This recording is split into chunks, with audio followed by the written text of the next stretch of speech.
In 1995, Dwayne "The Rock" Johnson got cut from the Canadian Football League and flew home with only $7 in his pocket. He was 23 years old, broke, and rejected by the career he had spent his entire life training for. Today, that same $7 is the name of his own production company, now worth hundreds of millions. Dwayne Johnson is worth somewhere around $800 million. The bulk of that net worth has very little to do with movie paychecks. The tequila brand Johnson started in 2020 already sells over 1 million cases a year, and he co-owns an entire professional football league. What set Johnson apart was the important question he asked in 2012, while the rest of his peers were still asking how much a studio would pay them per film. Johnson started asking who would actually own the film itself. This is the story of how a kid who got cut from a football team ended up building a billion-dollar empire by refusing to play the game every other actor was playing. All right, let's get into it. Phase 1, the $7 moment. In 1995, Dwayne Johnson graduated from the University of Miami on a full football scholarship and signed with the Calgary Stampeders in the Canadian Football League. Unfortunately, he only lasted 2 months on the team before getting cut from the roster, where he earned a modest $300 a week. So Dwayne booked the next flight back to his hometown in Florida. He couldn't even afford a cab to the airport, so a teammate had to drive him there. On the flight home, he counted the money in his pocket. He found a single $5 bill, a $1 bill, and some loose change. $7 total. Years later, Dwayne would name his entire production company after that number. To understand why his defeat hit Johnson so hard, you have to understand what he was coming home to. His grandfather, Peter Maivia, was one of the most legendary Samoan wrestlers in WWF history. His grandmother, Leah Maivia, ran her own wrestling promotion in Hawaii, and his father, Rocky Johnson, was the first Black World Tag Team Champion in WWF history in 1983. Dwayne was supposed to inherit the family business, but when he came home defeated from Calgary and told his father Rocky that he wanted to train as a wrestler, his father looked at him and said, "What do you think you possibly have to offer?" Dwayne spent the next 30 years wrestling with that question. Phase 2, the labor trap. Dwayne made his WWF debut on November 17, 1996, under the ring name Rocky Maivia. At the age of just 24, Johnson was the first third-generation wrestler in company history, and won the Intercontinental Championship just 3 months into his wrestling career. But there was a problem. The crowd hated him almost immediately. The smiling, clean-cut, babyface Dwayne Johnson didn't fit that era's traditional wrestler archetype. The attitude era was on the rise, and Stone Cold Steve Austin was the new template. Chants of "Die Rocky Die" and "Rocky sucks" became the norm at every single fight. So Johnson did the smartest thing he could do with the hand that had been dealt to him. He embraced what the crowd was telling him and played into it. He turned heel, joined the Nation of Domination, shortened his name to The Rock, and rebuilt his entire character around being the guy you love to hate. 18 months later, Johnson won the WWF Championship, and by the year 2000, he had become the most popular wrestler in the world in just 4 years. Around the same time, Dwayne walked into the office of Vince McMahon, the chairman and CEO of WWF, and asked who is the highest paid wrestler on the roster. McMahon told him that person was Stone Cold Steve Austin, earning $1 million a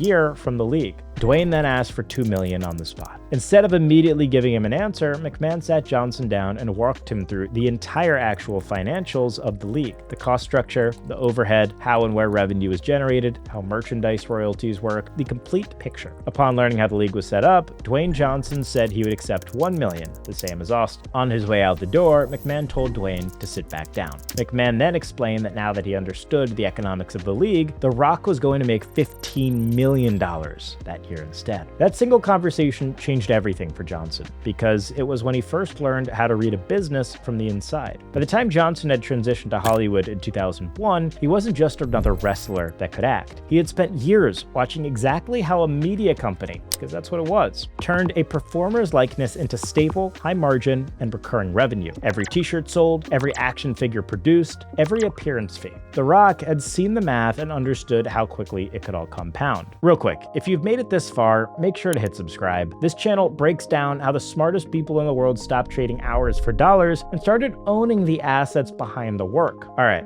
let's look at what happened when The Rock took this same lesson to Hollywood. Phase 3, from salary to equity. In 2002, Universal Pictures cast Dwayne as the leading role in the movie The Scorpion King. His fee? $5.5 million, the Guinness World Record for the highest paycheck for a first-time leading actor at the time. During this time, actors were paid through salaries rather than direct ownership stakes. The movie studios owned the intellectual property, sequel rights, merchandising, distribution, and long-term franchise control in just about every case. Actors were paid well, but had no path to direct ownership in the films they appeared in. So Dwayne did exactly what Hollywood pointed him towards. Family-friendly studio movies, mainly with Disney, The Game Plan, Race to Witch Mountain, Tooth Fairy, movies that paid well and broadened his audience, but built no equity for him on the back end. By 2010, The Rock's box office pull had lessened a little bit, and Hollywood had quietly slotted him into a slower growth category. What he needed was the Rock turn heel moment all over again. That moment came in 2011 when Fast 5 hit theaters. Vin Diesel had seen a fan comment suggesting Johnson for a character that was originally written for Tommy Lee Jones. Diesel brought the idea to director Justin Lin, and they rewrote the role around Johnson. Fast 5 grossed $626 million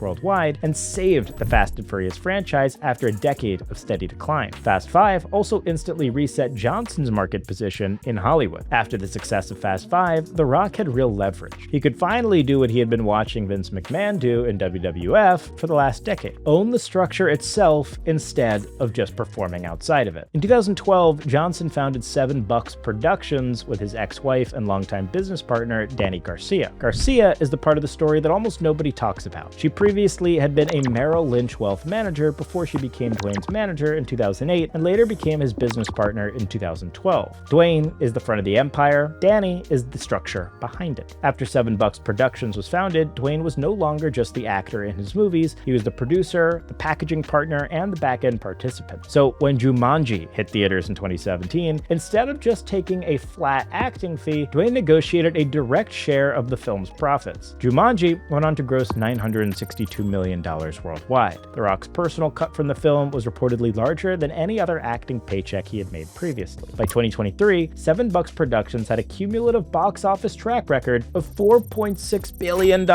across its produced films. The key detail here isn't just that Dwayne Johnson started demanding ownership. The real lesson is that he spent years becoming a commercially successful hit. First, Hollywood only gave Johnson back-end deals, producer credits, and real influence after he had already proved he could reliably put people in theater. That is how real leverage works. You first build the skills, the reputation, and the track record. Then, when the right opportunity shows up, you negotiate for a piece of the upside. Phase 4. Building the empire. In March 2020, The Rock launched Teremana Tequila with Dany Garcia, Jenna Fagnan, and Ken Austin. Jenna and Ken had previously built and sold Avion Tequila together. The team already had the distillery contacts and the distribution relationships. At the other end of the table, Dwayne had one of the largest direct-to-consumer audiences on planet Earth. The easy move for almost any A-list celebrity is to take an endorsement check for a product that already exists. But Dwayne saw things differently. His years as The Rock taught him exactly where the real money goes when you're only the face on the poster without any true ownership. So instead of endorsing someone else's brand, The Rock decided to build his own. Teremana sold 300,000 cases in its first 9 months, 640,000 the next year, and crossed 1 million cases by 2023. To put that into perspective, when George Clooney sold Casamigos to Diageo in 2017, the brand was only doing 170,000 cases a year. Teremana did almost 4 times that in volume in just 1 year. Then, in 22, Mast Jägermeister took a significant equity stake in Teremana. The terms of the deal were not publicly disclosed, but multiple industry publications estimate the brand value between $2 and $3.5 billion. Dwayne's personal stake in the company is not public, but its estimated value is more than he made from his first 18 years as one of the highest paid actors alive.